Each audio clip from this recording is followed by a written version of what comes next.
Structure के संबंध में वेस्पर थ्योरी को डिटेल से पढ़ चुके हैं और वेस्पर थ्योरी के आधार पे सभी लोग किसी भी मॉलिक्यूल के स्ट्रक्चर को आसानी से बता सकते हैं, लेकिन हाइब्रिडाइजेशन बताना थोड़ा सा कठिन काम होता है। तो यहाँ पे एक इजी वे बता रहे हैं जिससे कि हाइब्रिडाइजेशन को बहुत आसानी से निकाला जा सकता है। तो कुछ रूल्स हम लोगों को देखने हैं और उसके बाद एग्जाम्पल से हम लोग हाइब्रिडाइजेशन निकालेंगे। तो इसमें हेडिंग डालो इजी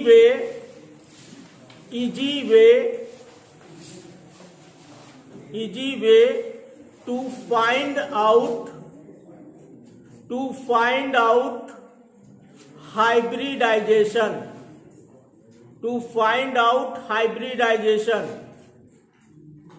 हाइब्रिडाइजेशन निकालने का आसान तरीका, और इसमें पहला पॉइंट लिखो, point number 1, let us see following table.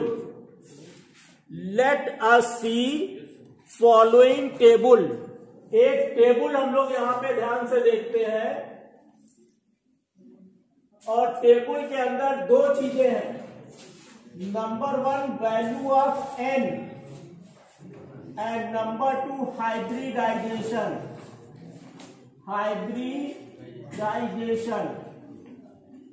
Table दो कॉलम की होगी, एक कॉलम है n और दूसरा कॉलम है हाइब्रिडाइजेशन। तो सबसे पहले n में लिखेंगे 2 और हाइब्रिडाइजेशन में लिखेंगे sp।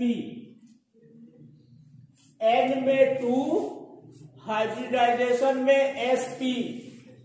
दूसरा लिखेंगे n में 3, हाइब्रिडाइजेशन में sp2। उसके बाद n में 4, हाइब्रिडाइजेशन में sp3।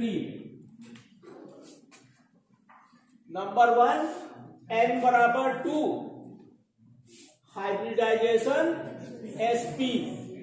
n बराबर 3, हाइब्रिडाइजेशन sp2। n बराबर 4, हाइब्रिडाइजेशन sp3। इसके बाद में n बराबर 5, हाइब्रिडाइजेशन sp3d और dsp3।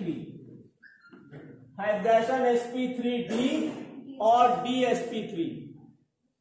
उसके बाद में n is equal to 6, it is sp3d2 और d2sp3। And last one is 7, sp3d3। तो ये टेबल सबको याद हो गई होगी। n बराबर 2 sp, n बराबर 3 sp2, n बराबर 4 sp3। इसी तरह 5 में sp3d, 6 में sp3d2, 7 में sp3d3। तुम्हें याद हुआ? नंबर 2 पोजीशन पे, हाँ खड़ी हो। n की वैल्यू 2, हाइब्रिडाइजेशन क्या होगा sp। n की वैल्यू 3 sp2, n की वैल्यू 4 sp3, n की वैल्यू 5 sp3d, n की वैल्यू 6 sp3d2, n की वैल्यू 7 sp3d3। ये सबको याद हो गया होगा। अब पॉइंट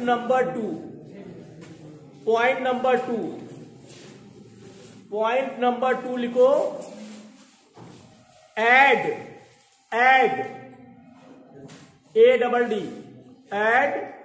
all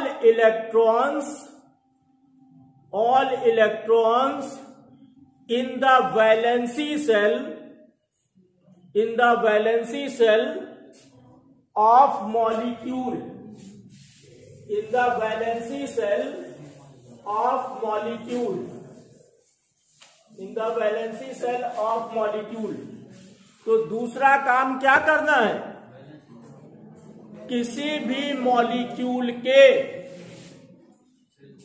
जितने भी एटम हैं उनके वैलेंसी सेल के सभी इलेक्ट्रॉनों को ऐड कर लेना। जैसे एग्जाम्पल के रूप में CH4, वेस्पर थ्योरी में हमने बताया था कि C सेंट्रल एटम है और H एसोसिएटेड एटम है। तो इसमें 5 एटम है, 1 कार्बन और 4 हाइड्रोजन।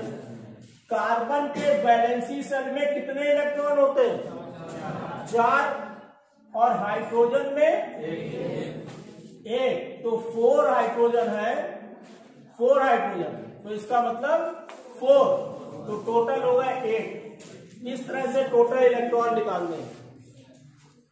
1 कार्बन है सेंट्रल एटम, जो वैलेंस सेल इलेक्ट्रॉन के रिपल्सन थ्योरी था उसमें सेंट्रल एटम के सारे इलेक्ट्रॉन लेते थे और एसोसिएटेड एटम से 1 ईच। यहां पे सेंट्रल एटम के तो सारे लेने ही लेने हैं, एसोसिएटेड एटम्स के भी सारे लेने हैं। जैसे एग्जाम्पल हम लोग अगला देखें, बातें नहीं,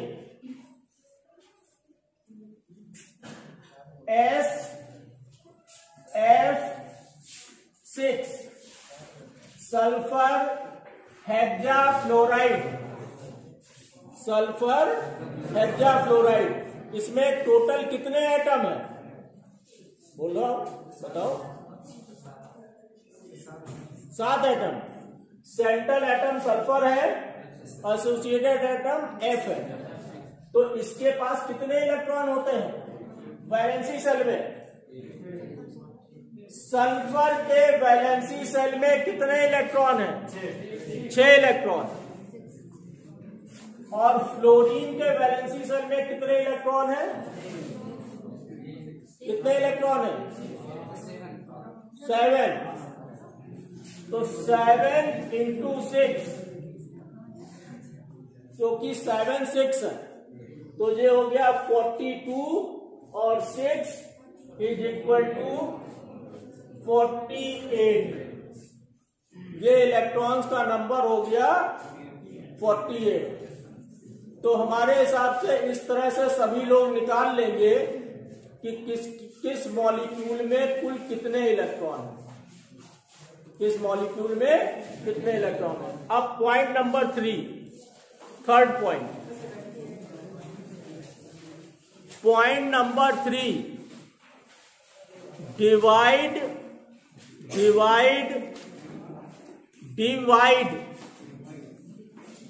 total electrons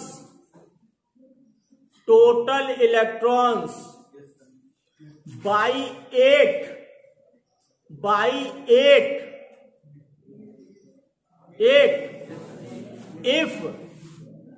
if hydrogen is not present, if hydrogen is not present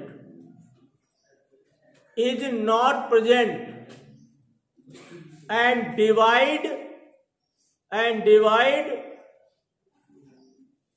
by 2, divide by 2 if hydrogen is present, if hydrogen is present।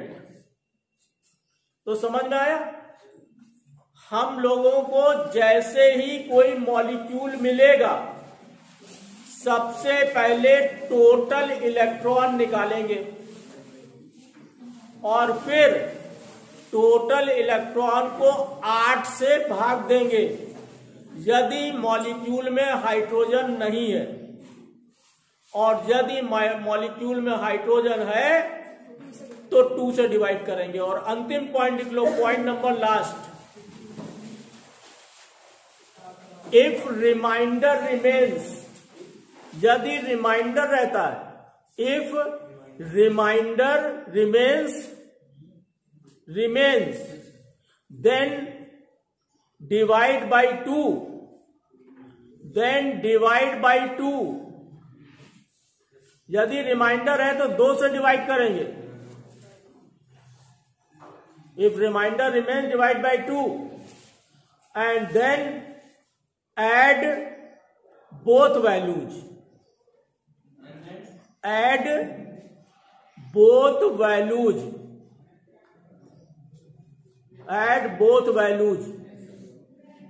देखो इतनी चीजें बिल्कुल ध्यान से याद कर लोगे। क्लास में आए हो तो पढ़ने के लिए आए हो। हंसने का मन अगर होता है तो क्लासरूम के बाहर जाके हंसोगे।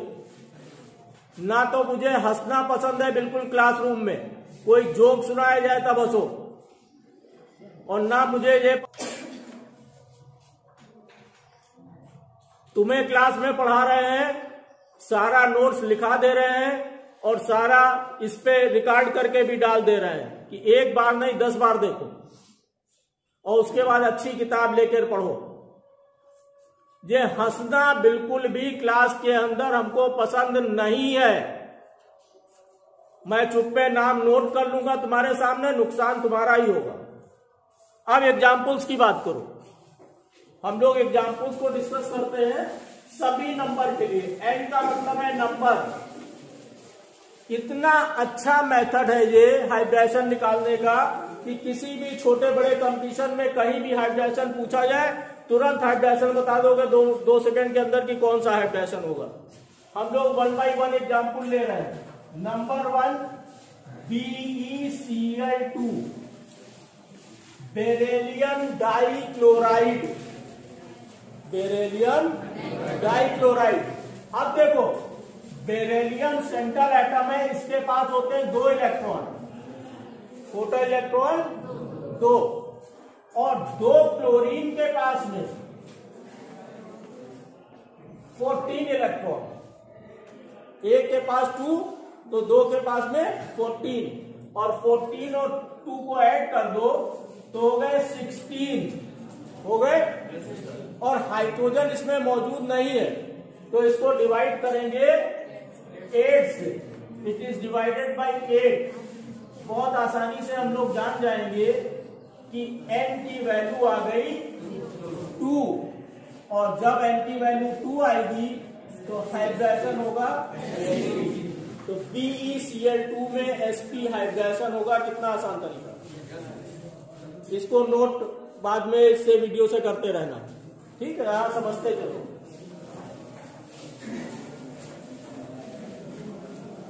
अगले एग्जाम्पल पे आ जाओ।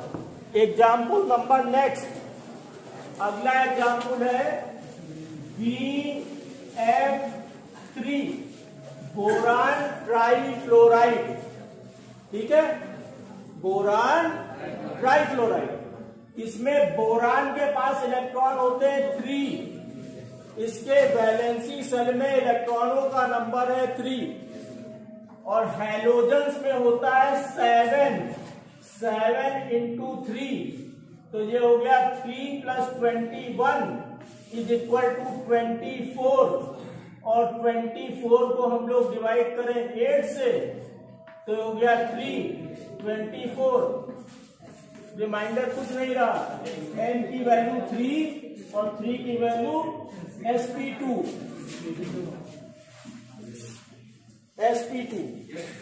आ गया। अगला एग्जाम्पल देखो, लिखने को इससे लिख लेना और हमसे चेक करा लेना।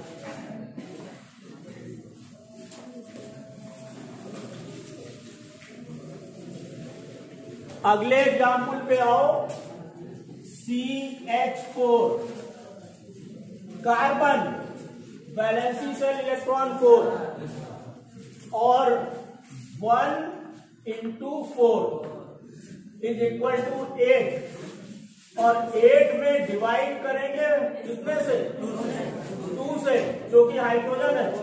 4 8 क्रॉस हो गए यहाँ पे। n बराबर 4 means sp3।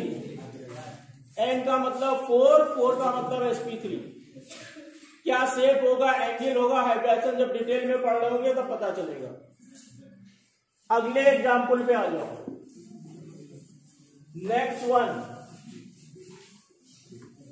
Next example is PCl5 phosphorus. कितने वैलेंसी इलेक्ट्रॉन? कितने हो गए? जोर से बोलो। 5 valency electron plus 7 into 5, total कितने हो गए? 40। डिवाइड कितने से करेंगे? 8 से। तो हो गया 5 40 टोटल n बराबर 5 sp3b। dsp3 भी हो सकता है, वो अलग तरीके से देखेंगे दोनों में कौन है, लेकिन मेन जो है sp3b। बहुत आसानी से हम लोग बता ले गए कि ये कौन सा है। 6 नंबर पे चलो।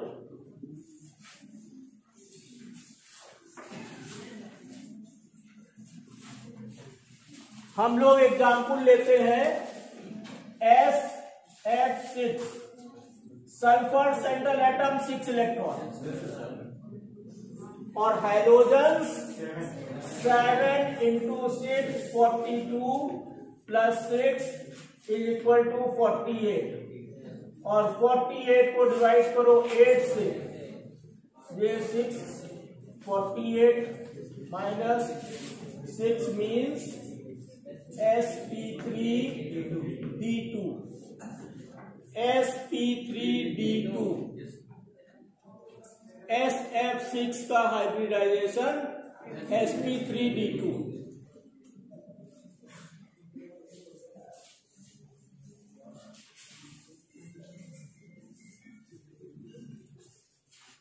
लास्ट नंबर के ऊपर आओ।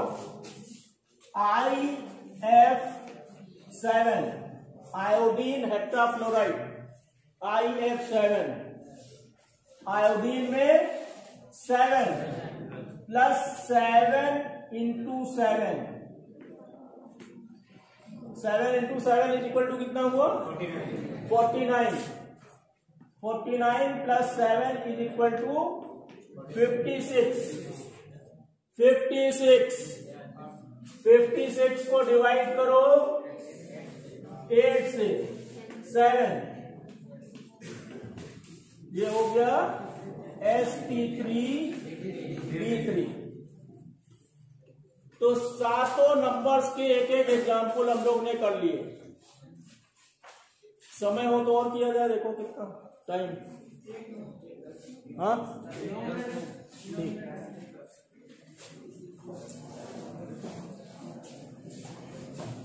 बहुत इंपॉर्टेंट एग्जाम्पल ले रहे हैं, कई कंपटीशन में पूछा गया है और गलत भी हो जाता है। I3 माइनस पूछा जाता है। I3 माइनस में हाइब्रिडाइजेशन बताओ। I3 माइनस में हाइब्रिडाइजेशन बताओ। तो पहला काम ये करना है कि टोटल इलेक्ट्रॉन निकालने हैं। तो इसमें 3 आयोडीन है, तो 3 इंटू 7, ये कितना हो गया? 21 और 1 माइनस लगा है। माइनस का मतलब इलेक्ट्रॉन का आना, प्लस का मतलब इलेक्ट्रॉन का जाना। तो एक इलेक्ट्रॉन आ गया, इट इज इक्वल टू 22। तो टोटल इलेक्ट्रॉन हो गए 22। इतना समझ में है? अब 22 में डिवाइड करेंगे 8 से। 8 से डिवाइड करेंगे क्योंकि इसमें हाइड्रोजन नहीं है। ये जाएगा 2 बार 16 और यहां पे बच गया 6। हमने कहा था अगर कोई रिमाइंडर रह गया तो 2 से डिवाइड करेंगे, चाहे हाइड्रोजन हो या ना हो। तो अब 2 से डिवाइड करेंगे तो हो गया 0.3, ये क्रॉस हो गया। अब 2 और 3 को ऐड कर लेंगे। 2 plus 3 is equal to 5। n की वैल्यू 5 और 5 का मतलब sp3 या dsp3। वो मैग्नेटिक मूवमेंट के आधार पे क्लियर होता है कि दोनों में से कौन सा हो। लेकिन sp3d सीरीज है। I3 माइनस एग्जाम्पल एकदम से पूछो किसी से तो बहुत आसानी से नहीं बता पाता है, लेकिन ये इतना आसान तरीका है कि कोई भी मॉलिक्यूल, कहीं एक आध एक्सेप्शन मिल जाएगा, अदरवाइज सभी जगह ये नियम लागू होता है। हम लोग हैलोजेंस के एग्जाम्पल देख लेते हैं जो अपने कोर्स में भी है।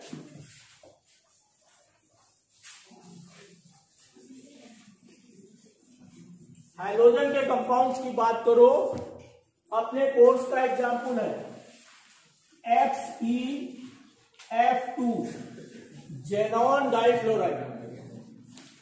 अब इसमें जेनॉन के पास कितने इलेक्ट्रॉन होते हैं? 8 इलेक्ट्रॉन, क्योंकि इसका वैलेंसी शेल ऑक्टेट कंप्लीट होता है। फ्लोरीन की बात करें 7 + 7, 2 फ्लोरीन है, 7 × 2 लिखो या 7 + 7 लिख लो। तो इन तीनों को हम लोग जोड़ लें तो कितना आएगा? 22। अब 22 को डिवाइड करेंगे 8 से, जो काम अभी किया था वही यहां पे फिर होने जा रहा है। 6 आया, 2.36, ये cancel, and 2 + 3 = 5, and 5 means sp3d। 5 का मतलब sp3d। ये भी अपने कोर्स में जो हम लोग का वेस्पर थ्योरी है वो स्ट्रक्चर बताती है और ये हाइब्रिडाइजेशन बताती है। तो इन दोनों को कंबाइंड कर दो तो स्ट्रक्चर, हाइब्रिडाइजेशन, बॉन्ड एंगल, सारी चीजें बहुत आसानी से पता चल जाएंगी। और क्वेश्चन पेपर में कम से कम 10 क्वेश्चन इनके रहते हैं, कम से कम 10 क्वेश्चन जो है इन्हीं चीजों के ऊपर रहते हैं। और एग्जाम्पल हम लोग 1-2 देख लेते हैं।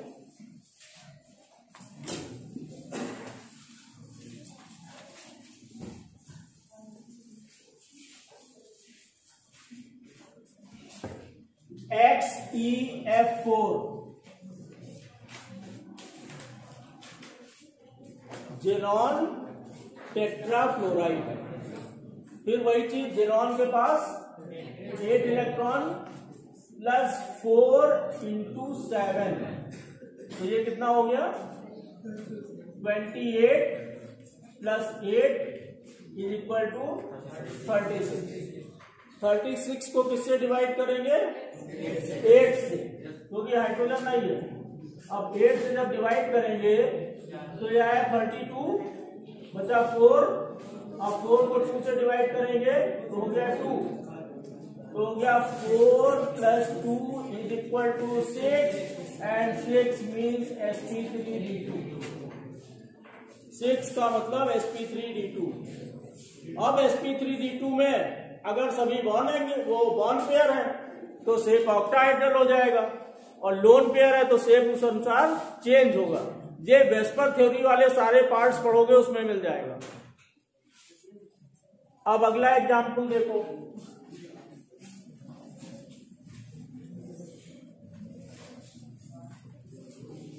XeF6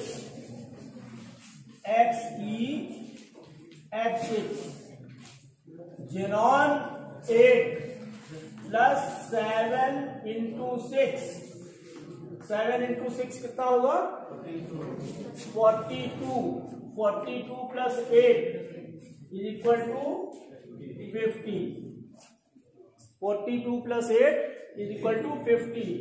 50 को डिवाइड करेंगे 8 से, कितनी बार जाएगा? 6। 48, 2 रिमाइंडर, 2 से 1, 2 कट कर देंगे। 6 + 1 = 7, 7 = sp3d3। है आसान तरीका। तो अब वेस्पर थ्योरी के सारे पार्ट और इसको जब अच्छी तरह से तैयार कर लोगे तो हाइब्रिडाइजेशन और शेप का सारा क्वेश्चन हो जाता है। हाइब्रिडाइजेशन और शेप के सारे क्वेश्चंस हम लोगों को मिल जाते हैं। अब कोई प्रॉब्लम समझ में आ रही तो उसको पूछो।